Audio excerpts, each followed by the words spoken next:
नाज़रीन अस्सलाम वालेकुम, मैं हूं आयशा सुहेल और आप देख रहे हैं सलीम बुखारी शो। आगाज करेंगे जी महंगाई से ही। एक और चीज जिसकी कीमत आसमान से बातें करना शुरू हो गई है वो है चीनी।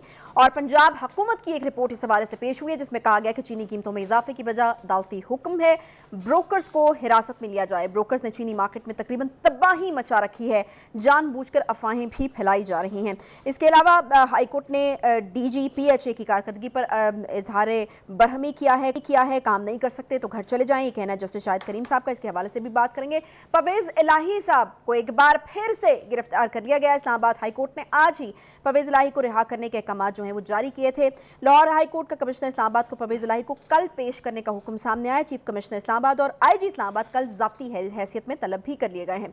सुप्रीम कोर्ट ने नैब तरमीम के खिलाफ केस का फैसला महफूज कर लिया है। चीफ जस्टिस ने रिमार्क्स दिए कि जल्द केस का मुख्तसर और स्वीट फैसला सुनाएंगे। अपनी नौयत का ज़रा मुख्तलिफ किस्म के ये रिमार्क्स हैं। जानेंगे बुखारी साहब से कि आखिर कितना स्वीट हो सकता है ये फ़ैसला। ये भी उन्होंने कहा कि मेरे रिटायरमेंट जो है वो करीब है, तो रिटायरमेंट से कबल ही फ़ैसला जो है वो सुना देंगे। तो यकीनन फिर एक टाइम फ्रेम हमारे पास आ जाता है कि कब ये फ़ैसला जो है वो सुनाया जा सकता है। अस्सलाम वालेकुम बुखारी साहब, क्या हाल चाल हैं आप? खैरियत से? जी वालेकुम अस्सलाम, कैसी हैं आप? कैसी हैं? खैरियत से हैं आप भी? अल्हम्दुलिल्लाह बिल्कुल ठीक ठाक। बुखारी साहब बात तो करनी है चीनी की, लेकिन मुंह शदीद कड़वा हुआ है वो बात करते हुए, क्योंकि चीनी के दाम इस वक्त चीनी पकड़ में नहीं आ रही। देखिए, गुजारिश ये है कि ये एहसान किसने फरमाया है कौम के ऊपर, इसकी तो बात ज़रा बाद में करते हैं। ये जो हमारी अदालतें हैं ना, इनको इंसाफ का काम तो करना छोड़ दिया इन्होंने। इनको रमूज़ सल्तनत चलाने का बहुत शौक़ है, चाहे वो सुप्रीम कोर्ट है, चाहे वो हाई कोर्ट है, ख़ास तौर से लाहौर हाई कोर्ट। उनको अपना काम तो करना नहीं है, क्योंकि 55,000 से ज़्यादा केसेस पेंडिंग हैं इन अदालतों के अंदर, जिनके साइलिन रुल गए हैं, लेकिन उनकी सुनवाई नहीं हो रही। लेकिन इन्हें किस काम का शौक़ है, ज़रा उसकी थोड़ी सी तफसील का आगाज़ कर लेते हैं। ज़रा PDM की हुकूमत जब आई थी, आपको याद होगा, तो सुओ मोटो एक्शन के तहत चीफ जस्टिस साहब ने फरमाया था ये कि जी आप पोस्टिंग और ट्रांसफ़र नहीं कर सकते हमसे पूछे बगैर। अच्छा, आप मुझे बताइए, अदालत का काम है। और वो बात जो वहां से शुरू हुई थी, उसके बाद वो रुकने का नाम ही नहीं ले रही। वो कहते हैं आप FIA का कोई बंदा लगाएं हमसे पूछें, आप PHA में कोई बंदा लगाएं हमसे पूछें। असल में ये एक अजीबो-गरीब किस्म की जंगो-जदल जो है उसका आगाज़ हो चुका है। जरा थोड़ा सा और इसकी तफसील में जाते हैं। आपको याद है अदालतों और पार्लियामान की लड़ाई, यही तय नहीं हो पा रहा कि कानून साजी करना पार्लियामेंट का काम है या ये काम भी अब सुप्रीम कोर्ट खुद किया करेगी। हर कानून को उठा के आप फेंक रहे हैं। कानून अभी बना नहीं है, आपने उसको उठा के बाहर फेंक दिया, बैन कर दिया आपने, उसको स्टे यानी मुअत्तल कर दिया आपने। भाई ये कानून साजी आपका काम कब से हो गया? उसके बाद अदालतों की फौज से लड़ाई हो गई। ये 9 मई के हवाले से आप देख लें क्या हो रहा है। जिस बंदे के ऊपर हाथ डाला जा रहा है उसको रिलीफ दिया जा रहा है। उसके बाद जनाब अदलिया और सिविल एडमिनिस्ट्रेशन की लड़ाई हो गई है। ये ले PHA का एडिशन जो DG है उसको भी चीफ लाहौर के जज साहब जो है वो तब्दील करेंगे। अच्छा जी, उसके बाद अदालतों की आपस में लड़ाई, यानी आपस में ग्रुप बंदी ने जो हाल इस वक्त हमारी अदलिया का कर दिया हुआ है उसका मातम करने को दिल चाहता है। और दुनिया की किसी बनाना रिपब्लिक में भी आला अदलिया के अंदर इस तरह की तकसीम नहीं होती जिस तरह की आज हमारे यहाँ है। और आपको अंदाज़ा है कि उसकी वजूहात क्या है। अदल और इंसाफ के काम से किनारा कशी करके बस रमूज़ सल्तनत चलाने का जुनून चढ़ा हुआ है इस वक्त। बेपनाह मिसालें मैं आपको दे सकता हूँ। अब आ जाए जनाब पंजाब हुकूमत की रिपोर्ट की तरफ। आपको याद है कि वो महात्मा खान साहब का जो दौरे हुकूमत था उसमें चीनी और आटे का बुरान हुआ था। ये नया नाम रखा है आपने आज।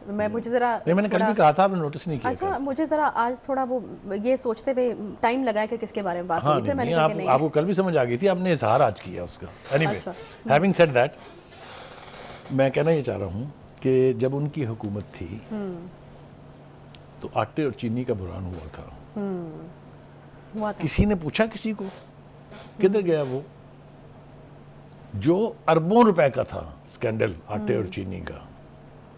किसी के खिलाफ एक्शन लिया गया? किधर थी अदालतें तब? आगे आ जाए जनाब।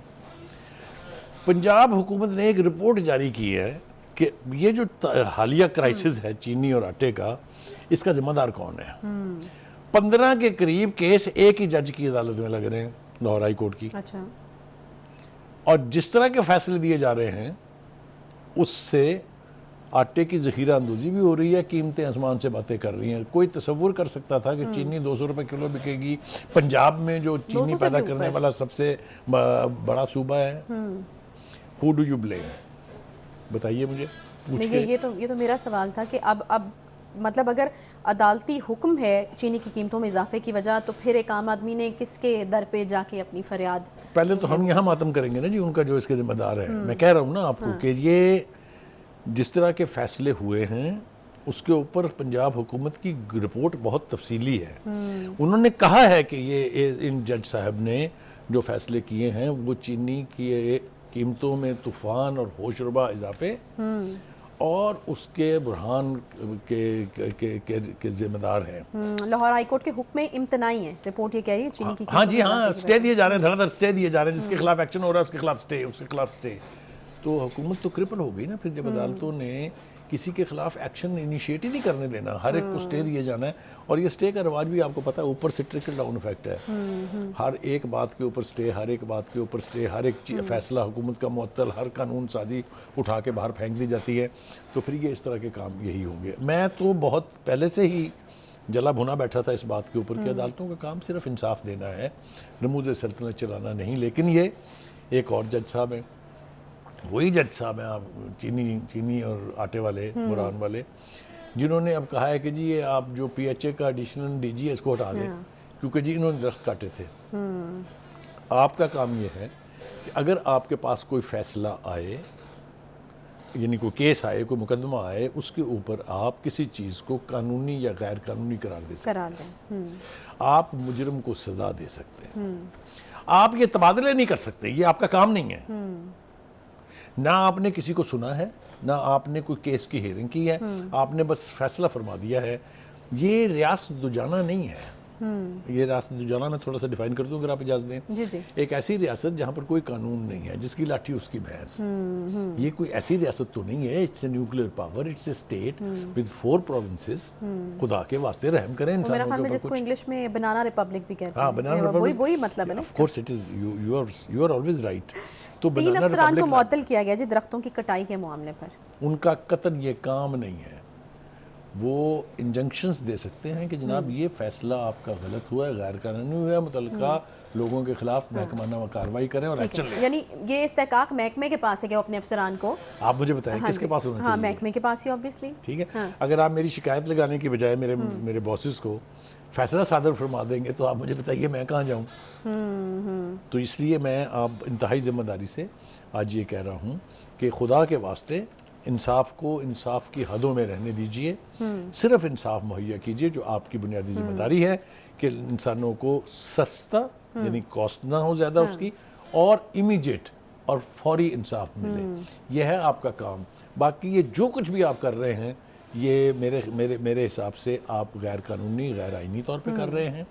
और आने वाले वक्त में इसके असरात आप देखिएगा कितने नेगेटिव पड़ते हैं। सही है। उसके लिए हमें थोड़ा सा इंतजार करने की ज़रूरत है। ठीक है। अच्छा बुखारी साहब, ये भी जो है वो खबरें सामने आ रही हैं कि चीनी को जो है वो दरामद किया गया है, तो बरामद किया गया, सॉरी। तो वो जो इल्ज़ाम आ रहा है वो इवेंचुअली इसाक डार साहब के सर के ऊपर आ रहा है कि वहाँ पर उनकी जानिब से जो है वो ये इनिशिएट किया गया। देखिए ये एक, मैं समझ गया आपकी बात कि ये एक जंग चल रही है, वार ऑफ वर्ड चल रही है बिटवीन वजारत ख़जाना और वजारत तिजारत। क्योंकि जो एक्सपोर्ट करने की जिम्मेदारी है ना ये वजारत तिजारत की है, ख़जाना जो है वो नहीं करते। और अगर आपको याद हो, आसिन इकबाल ने एक प्रेस कॉन्फ्रेंस में काफ़ी कोशिश की है इस सूरत हाल की वजाहत करने की। यही चीज़ जो है ये तबाही का बायस बनी थी महात्मा खान साहब के दौरे हुकूमत में, कि उस वक्त चीनी सस्ते दामों एक्सपोर्ट कर दी गई, फिर महंगे दामों खरीद ली गई। ठीक है, यही कुछ मुझे यहाँ भी स्मेल कर रहा है। और यहाँ पर चीनी की कमी की वजह से लोगों को वो महंगी जो नहीं, है। दो चीज़ें होती हैं जब आप एक्सपोर्ट कर देते हैं। एक तो चीनी की तादाद कम हो जाती है, दूसरा होल्डर्स जो है ज़ख़ीरा अंदोज वो होल्ड कर लेते हैं कि अब होल्ड करने से कीमत बढ़ेगी और साढ़े मज़े आएंगे। तो ये जो डबल मज़े लिए जा रहे हैं ना, इसने आम आदमी की ज़िंदगी को अजीरन बना दिया है। हाँ, मैं वही कही थी कि हम अवामी जो पहलू है उसको मिस नहीं किया जा सकता किसी तरीके से। जो अवाम की चीखें निकल रही हैं, मतलब अब देखें ज़िंदगी से तो मीठा या खुशी निकल ही गई थी, अब खाने में से भी मीठे का स्वाद जो है वो निकल जाएगा। देखिए ये हम इतनी देर से जो मातम कर रहे हैं कि अल्लाह दे वास्ते तुसी यह कम ना करो, तोड़ा नहीं है, ये भी अवाम के फ़ायदे के लिए ही है कि आप उनको इंसाफ दें ताकि मुआशरा जो है पुरअमन और बेहतरीन मुआशरा बन जाए, और बाकी काम हुकूमतों को करने दें जिनके पास मैंडेट है। अगर यह होगा तो ये सब किस्म के जो फैसले हैं ना ये नहीं होंगे। फिर ये जो नहीं तो अब इस मसले का हल क्या होगा? क्या चीनी जो है वो अब इंपोर्ट की जाएगी तो यकीनन आपको महंगी पड़ेगी। यानी अवाम के लिए तसल्ली आपके पास क्या है बुखारी साहब कि नहीं इस दफ़ा महंगी चीनी? देखिए अवाम एक तवील अरसे से वादों और यानी क्या कहिए रिलीफ के वादों के ऊपर और अहदो पैमान के ऊपर ही रहे हैं। वही मुझे अभी भी लग रहा है विच इज़ वेरी अनफॉर्चुनेट। मेरा ख्याल ये था कि निगरान हुकूमत जो है वो इस किस्म का कोई फैसला नहीं करेगी जिससे अवाम की ज़िंदगी मज़ीद जीरन हो, क्योंकि पिछले सियासतदान जो हैं वो काफ़ी जीरन बना गए हैं। बहुत सारी आवाज़ें उठ रही हैं जो पिछली हुकूमत PDM की हुकूमत और उससे पिछली हुकूमत उनके दौर में होने वाले फ़ैसलों के ऊपर तनकीद कर रहे हैं। मेरा ख्याल ये है कि हम मोहतात तरीके से ये कह सकते हैं, इल्तिजा कर सकते हैं, जजेस हैं चाहे वो हाई सुपीरियर कोर्ट के, चाहे वो हुकूमत है सूबाई है या मरकज़ी है, अल्लाह के वास्ते अवाम पे रहम करें। अवाम तो पहले ही इतनी पिस चुकी है, इतनी चीखें निकल चुकी हैं उनकी। कहीं वो पेट्रोल की कीमत सफ़र कर रहे हैं, कहीं वो बिजली के बिल बढ़े हुए कर रहे हैं, कहीं वसूली गैस के पैसे अदा कर रहे हैं, और उनको थोड़ा सा सांस लेने दें, उनकी सांसें तो बंद ना करें। तो मेरे ख्याल से आज हम इस प्रोग्राम की वसातत से मुतल्लिका हुकूमतों से और मुतल्लिका आइनी इदारों से कहेंगे कि खुदारा अपने मज़ों की खातिर अवाम की ज़िंदगी को बेमज़ा और तुर्श या तल्ख ना बनाइए। मीठा रहने दो, थोड़ी मिठास रहने दीजिए ताकि बंदा, वो कहते हैं मीठे का मूड पे बहुत अच्छा असर होता है। तो अगर बिजली का इतना बिल आएगा और फिर आप खाने में मीठा भी नहीं खा सकेंगे तो फिर तो मामला और गड़बड़ जो है वो हो जाएगा। बाज़े शख्स के ऊपर इसका भी कोई असर नहीं होता। आपकी चाय में चीनी हम काफ़ी डाल देते हैं, लेकिन इसके बावजूद आपका लहजा जो है वो नहीं, चाय में मैं चीनी लेती नहीं हूँ बुखारी साहब, और मेरा मूड देखे ना चीनी के बगैर भी अच्छा ही है। तो मेरा ख्याल है चीनी तो जो है वो अच्छा, पता है इस तरह के मशवरे भी हमारे सियासतदानों की तरफ से अक्सर आते होते हैं जब कुछ चीज़ की कीमत बढ़ जाती है ना। ये पिछले दिनों चाय का एक मसला चला था, तो उन्होंने कहा था कि आप चाय पीना कम कर दें, 2 प्याली की बजाय 4 प्याली की बजाय आप 1 प्याली के ऊपर आ जाए। तो कहीं अब ये मशवरा ना आ जाए कि आप मीठा जो है वो कम कर दें, वाइट शुगर वैसे ही चलते हैं, इतनी अच्छी नहीं है। ये जो आपका हवाला है ना, ये एक बहुत बड़ा तारीखी रेफरेंस है, अगर आप मुझे इसकी इजाज़त देंगी। मल्का फ्रांस, अच्छा, उनके महल के बाहर मुजाहरा करने गए लोग कि जी रोटी जो है नायाब हो गई है। तो मोहतरमा ने आके कहा कि आप ऐसे करें फिर डबल रोटी खा लिया करें। तो मैं ये आपका हवाला जो है बहुत ठीक है। मिठास रहने दीजिए माशरे में, कि माशरा पहले ही बहुत तल्ख है। तो की बात के साथ मैं अब मैं ज़रा सोच में पड़ गई थी कि चीनी का मुतबादल क्या दिया जा सकता है। देखिए मुतबादल में जाने की बजाय मेरे ख्याल से आपकी वो मुआशरे वाली बात ठीक है कि मुआशरे में कुछ तो मिठास छोड़ दीजिए। सही है, ठीक है जी, एक छोटा सा ब्रेक लेते हैं। देखें इशू तो काफ़ी जो है वो तल्ख था। ऑब्वियसली ये एक गरीब आदमी जिसके ऊपर पहले ही बहुत ज़्यादा बोझ है, अगर चीज़ों की कीमतें बढ़ती हैं तो उसके लिए ये कोई ऐसी बात नहीं जिसको खुशी से बयान किया जा सके। तो हमने उसको ज़रा थोड़ा लाइट करने की कोशिश की है, और जिस तरह के बुखारी साहब ने इनमें दरख्वास्त भी की है कि आवाम की ज़िंदगी में कुछ मिठास जो है वो बाकी रहने दीजिए, कुछ उनके ऊपर रहम कीजिए, कुछ अपनी पॉलिसीज़ को जो है वो सही रास्ते के ऊपर लाइए। तो दरख्वास्त ही की जा सकती है हुकूमत से कि अपनी जो है ये चीज़ों को दुरुस्त किया जाए और आवाम की ज़िंदगी थोड़ी सी अगर आसान बना दी जाए तो इसमें कोई मुज़ायक़ा नहीं है। परवेज़ इलाही को रिहा करते ही एक बार फिर से दोबारा जो है वो गिरफ्तार कर लिया गया। बुखारी साहब, अब ये परवेज़ इलाही साहब वाला जो मामला है, गिरफ्तारी और फिर अदालत की तरफ से उनकी रिहाई का हुक्म और फिर गिरफ्तारी, ये सिलसिला अब जो मेरे ख्याल में काफ़ी तवील होता चला जा रहा है। आज ये जो तमाम मामलात हुए हैं, किस तरह से आप इनको देखते हैं? और आप पहले भी मुझे पता है कि इसके ऊपर तनकीद करते रहे कि कोई मुनासिब बात नहीं है इतने सीजन्ड पॉलिटिशियन को इस तरीके से, इस तरह के मराहल से मैं आपको यही याद दिलाना चाहता था कि हमने तो इस प्रोग्राम में एक से ज़्यादा मरतबा, अगर आपको याद हो, तो ये कहा है कि एक वेटरन पॉलिटिशियन, एक ऐसा सियासी घराना जिसकी बड़ी रवायात हों, उसके एक बड़े नुमायाँ और कदावर लीडर के साथ बेहतर सलूक करना चाहिए। ये हमने हमेशा कहा है। लेकिन ये हो क्यों रहा है, उसकी थोड़ी सी बैकग्राउंड हम अपने नाज़रीन के साथ शेयर करने की कोशिश करते हैं। पहली बात तो ये है कि उनको इस दफ़ा उन्होंने इंसदाद दहशतगर्दी लॉज के तहत गिरफ्तार किया है। और इल्ज़ाम उन पर अगर आप FIR को देखें तो ये है कि वो जुडिशल कम्प्लेक्स के ऊपर जब धावा बोला था या हमला किया था महात्मा की पार्टी के वर्कर्स ने, तो उस वक्त ये क्राउड में मौजूद थे। ये है इल्ज़ाम। ठीक है। लेकिन दर हकीकत उनको क्यों तंग किया जा रहा है या उनको इस कानून के तहत क्यों पकड़ा है, उसकी वजह और है। वो भी मेरे ख्याल से हम अपने नाज़रीन के साथ शेयर कर लेते हैं। असल में उनके बारे में ये सोचा जा रहा है कि वो महात्मा की पार्टी के सदर हैं। अच्छा। ठीक है। ये कैसे हो सकता है कि पार्टी के सदर को ये पता ना हो कि उसकी पार्टी के टाइगर्स 9 मई को दिफाई तंजीमात, दर्जनों भर दिफाई तंजीमात के ऊपर एक ही दिन में एक ही वक्त कैसे हमलावर होंगे। अच्छा। ठीक है ना, आप अपनी पार्टी की सदारत से तो मुनकर नहीं हुए ना अभी तक। तो उसकी पार्टी के वो तहत हो जाए तो मामला ठीक है। ठीक, मैं आऊँगा उस तरफ, आप इशारे ठीक कर रही हैं। तय हो गया कि आपके ऊपर अदारों का कह लीजिए या हुकूमत का कह लीजिए, ये शक है कि आपको पता था कि क्या होने जा रहा है और आपने वो सब कुछ होने दिया। एक बात। सही। दूसरी बात यह है कि अगर अदालतें या ख़ास तौर से एक अदालत पंजाब की आला अदालत, वो बार बार रिलीफ देती जाए, बगैर किसी वजह जवाज के रिलीफ देती जाए और ऐसा रिलीफ देती जाए जिसका अदालती तारीख में कोई हवाला मौजूद ना हो। मिसाल के तौर पे आपने क्यों पकड़ा इन्हें, आप आज के बाद ये आप इनको गिरफ्तार नहीं करेंगे किसी मुकदमे में, पुलिस के DIG को कहा जाए इनको घर छोड़ के आए बाहिफाजत। ये क्या फैसले हैं? ये फैसले तो इस तरह नहीं होते, कभी भी ना होने चाहिए इस तरह से। तो फिर जो सिविल एडमिनिस्ट्रेशन है उसने भी मेरे ख्याल से जिद पकड़ ली है कि अच्छा जी तुसी छड़ी जाओ, असी फड़ी जाएंगे। अच्छा। यही हो रहा है ना उनके साथ पिछले 3 महीने से। उनके साथ जो कुछ हुआ है वो सबके सामने है और जो कुछ अभी मजीद होने वाला है उसका आपको पता मतलब उनके नहीं। साथ मामला शायद वो 2 इदारों की ईगो के बीच में थोड़ा लिंगर ऑन हो गया या खराब हो असल में देखिए, मेरे लिए परवेज़ इलाही साहब बहुत काबिल एहतराम हैं। उनके जो बरखुरदार हैं मोहन इलाही साहब जो इस मुल्क से बाहर हैं, वो भी मेरे लिए बहुत काबिल एहतराम है। इनके दिल यानी मेरे दिल में इनके लिए बहुत इज्जत है।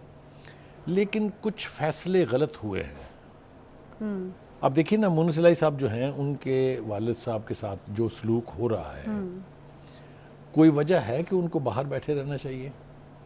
मैं अभी आपकी वो इज्जत वाली और तकरीम जो आपने उनके लिए जाहिर किया उस पर मैं यही कहना चाह रही थी कि ये मेरे ख्याल में एक उनके यहाँ पर उनके मुनासिब बात मुखालफिन ये कह रहे हैं कि बाप कैदो बंद की सहूबतें बर्दाश्त कर रहा है और बेटा जो है बाहर गुलशर्रे उड़ा रहा है, पार्टियां कर रहा है। ये तो उनके बारे में कहा जाता है, ये तो सोशल मीडिया पे भी है। और जो उनके और दूसरा मुखालफिन हुक्म है, भी सादर किया जा रहा है ना बाहर से कि पार्टी तो आपने नहीं छोड़नी, मतलब इस तरह की चीजें भी, हाँ, क्योंकि ये परवेज़ इलाही साहब अपने मुंह से कह चुके हैं। मैं आ रहा हूँ उस तरफ। आप ये मुझसे भी तेज भाग रही हैं। नहीं, मैं तो वक्त की तो कमी जो पहली होती बात तो ये है कि मेरा ज़ाती ख्याल ये है, as a well wisher of the family, मैं I would request Mohan Ilahi to come back, क्योंकि उनके होने से उनकी पार्टी भी मजबूत होती है और ये कि वो फिर इन तमाम सही या गलत फैसलों का बेहतर तरीके से तदारुक भी कर सकते हैं और इनसे डील भी कर सकते हैं। और करप्शन के वो केस, वो इल्जामात सही हैं या गलत, अब मेरे वो ख्याल में फेस करना अब वो चाहिए। जो जिस तरफ आपने इशारा किया जरा उसका देख लेते। देखिए, हाँ, क्योंकि ये भी तो एक बात है ना। जब परवेज़ इलाही साहब ने फैसला किया कि काफ लीग को जम कर देंगे वो महात्मा की पार्टी में, तो उसके पस मंज़र में जो प्रेशर था वो मोहन इलाही थे। सही है। हत्ता कि खुद परवेज़ इलाही साहब ने ये कहा कि मेरे बेटे के इसरार पर मैं ये फैसला कर रहा हूँ। क्योंकि आप ये देखिए कि अगर वो ये फैसला ना करते महात्मा की पार्टी का सदर बनने का, तो वो 14 अगस्त 2023 तक पंजाब के वज़ीर आला होते। कोई शक है इसमें? ठीक है, ठीक नहीं है? कोई शक नहीं। आप ये बात उनको उनके भाई चौधरी शुजात ने बेशतर मर्तबा समझाने की कोशिश की, लेकिन वो किसी की नहीं माने, उन्होंने अपने बेटे की मानी। चलिए जनाब, अगला सिनारियो देखें। ठीक है। जब हाल ही में आप जेल में थे तो चौधरी परवेज़ इलाही साहब, चौधरी शुजात साहब ने आपसे 2 मरतबा मुलाकात की और दोनों मर्तबा उन्होंने आपको मशवरा दिया कि आप जो है वो महात्मा की पार्टी से अलहदगी इख्तियार कर लें ताकि आपके लिए हालात कुछ बेहतर हो जाए। ठीक। आपने उनकी एक नहीं सुनी। देखिए, गुजारिश ये है कि उन्होंने उन्हें ये भी बताया कि अगर आप अपनी ज़िद पर कायम रहेंगे तो आपको आने वाले वक्त में ये खदशात लाहक हो सकते हैं। लेकिन वो खान साहब की मोहब्बत जो है वो इतनी शदीद थी कि उन्होंने अपने भाई की ये बातें जो हैं इनको दरखुर इतना भी नहीं समझा। सही। अब चक्की तो वो पीस रहे हैं। देखिए, एक तो वो बीमार हैं, अगर आप उनकी वीडियोस देख रहे हैं तो उसमें जो उनकी हालत नज़र आ रही है वो दूसरी बात है कि इंतज़ामिया ने उनका मुआयना भी करवा लिया पिम्स से और डॉक्टरों ने तसल्ली बख्श उनकी सेहत को करार भी दे दिया, लेकिन ये बात तय है कि वो बीमार हैं। उम्र रसीदा है, ऑब्वियसली उम्र उम्र के रसीदा साथ भी हैं, बहुत सारे मसाइल जो हैं वो वेटरन आते हैं। पॉलिटिशियंस हैं। ये सारी चीज़ें जो हैं उनके बारे में बार बार हमने कहा है। तो और बुखारी साहब, ये भी तो कहा जाता है ना कि मतलब उनकी रिहाई is just press conference away, मतलब अभी भी इस ये उन्होंने चांस खुद को अवेल किया ये जा सकता उन्होंने है। 3 मरतबा खुद कहा है कि मैंने प्रेस कॉन्फ्रेंस नहीं करनी, मेरे साथ जो मर्जी कर लेंगे।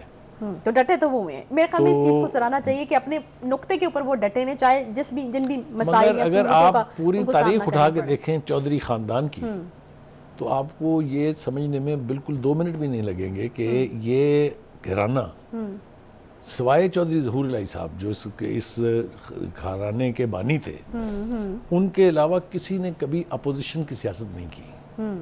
तो ये पहली बार हो रहा है, ये नई रिवायत तो का ये एक नई रिवायत तो ज़रूर है, लेकिन ये फैमिली की रवायात से तो दरगुजर है ना।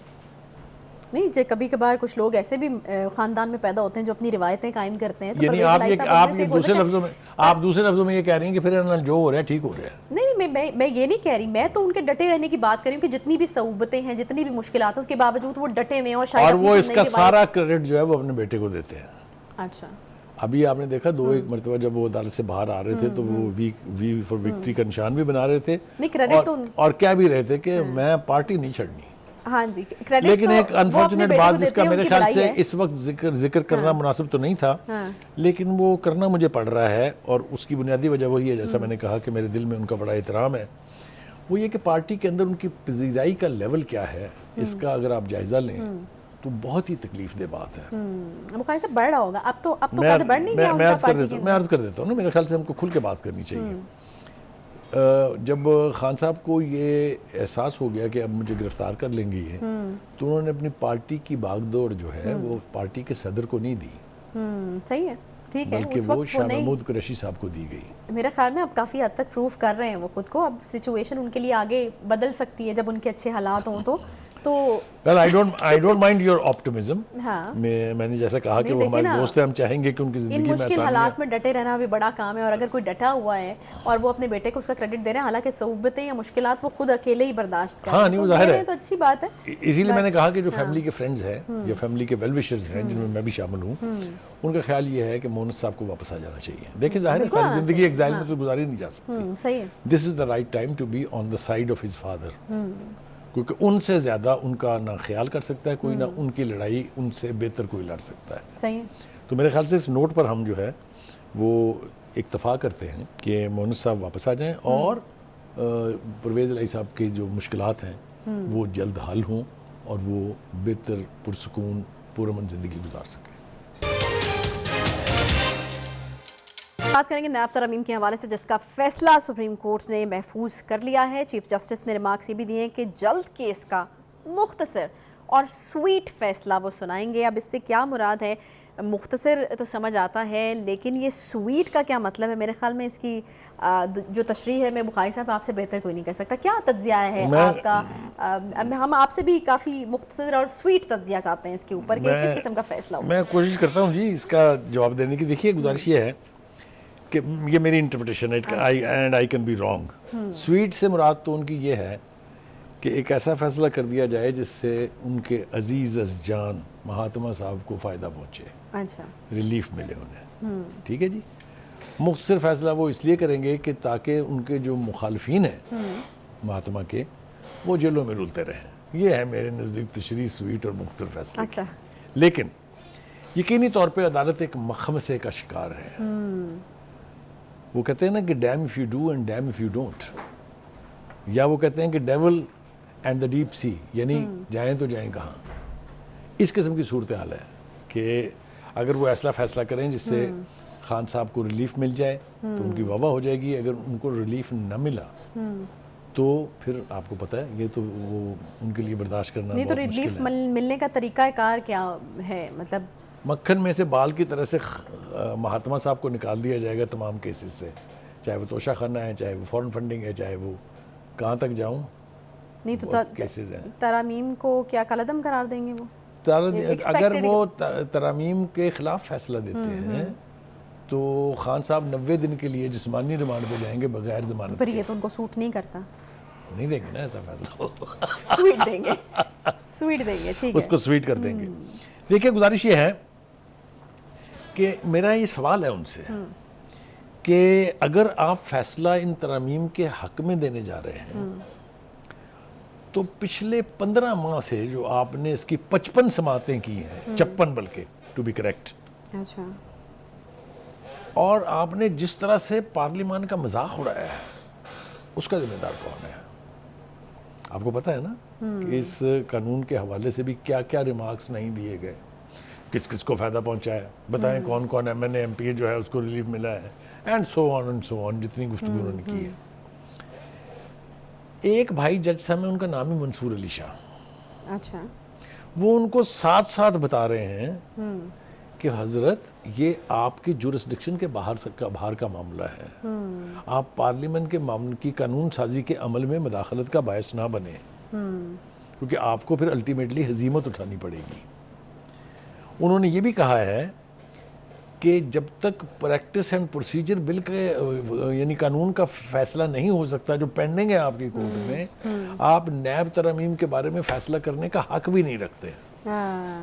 मगर वो सुनेंगे थोड़ी किसी की, वो करेंगे वही जो उनका दिल चाहता है। और ये मेरे ख्याल से तमाम तर कानूनी तकाज़ों और आईनी जिम्मेदारियों से इनहराफ, अपनी मर्जी के बेंच बनाना, अपनी मर्जी के केसेस लगवाना, ये रवायत कभी रही नहीं माजी में। ये सिर्फ रवायत के अलंबरदार जो हैं ये या साकिब निसार साहब थे और या अब ये बंदयाली अदलिया जो है वो है। अच्छा, ये नहीं होना चाहिए। इसके ऊपर मुल्क में तो जो तनकीद हो रही है वो तो अपनी जगह है, लेकिन पूरी दुनिया में इस अदालती निज़ाम के बारे में अब लिखा जा रहा है, लोग इसको तनकीद का निशाना बना रहे हैं। एक स्पेसिफिक टाइम फ्रेम भी उन्होंने दे दिया। उन्होंने कहा कि मेरी रिटायरमेंट करीब है और वो हमें पता है कि कब है ड्यू।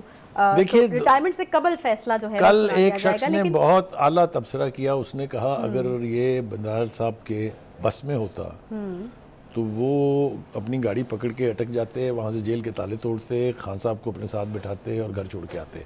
चले, वो तो हज़ारों ख्वाहिशें ऐसी हाँ, कि हर वो तो ख्वाहिश ठीक है अपनी जगह, लेकिन कानून के रखवाले को कानून से खिलवाड़ का हक नहीं है। ये मैं अच्छा, अब एक और अहम सवाल ये है कि ठीक है वो अपनी अथॉरिटी जो है वो उसको रजिस्टर कर रहे हैं जी कि मैं टाइम का मैं फ़ैसला मैं दे के जाऊँगा, मुख्तसर भी दूंगा, स्वीट भी दूंगा, लेकिन अब सवाल ये उठता है कि इस फैसले की हैसियत क्या होगी जब तक वो प्रैक्टिस एंड प्रोसीजर बिल वाला मामला अटका हुआ है। तो इस फैसले की क्या? देखिए, इसके साथ बहुत सारी चीज़ें जुड़ी हुई हैं। हाँ, मिसाल के तौर पे अगर इसके खिलाफ फैसला आता है तो जैसा मैंने कहा कि महात्मा साहब तो जाएंगे 90 दिन के रिमांड पर, साथ ही साथ बेगम साहबा भी तशरीफ ले जाएंगी वहीं।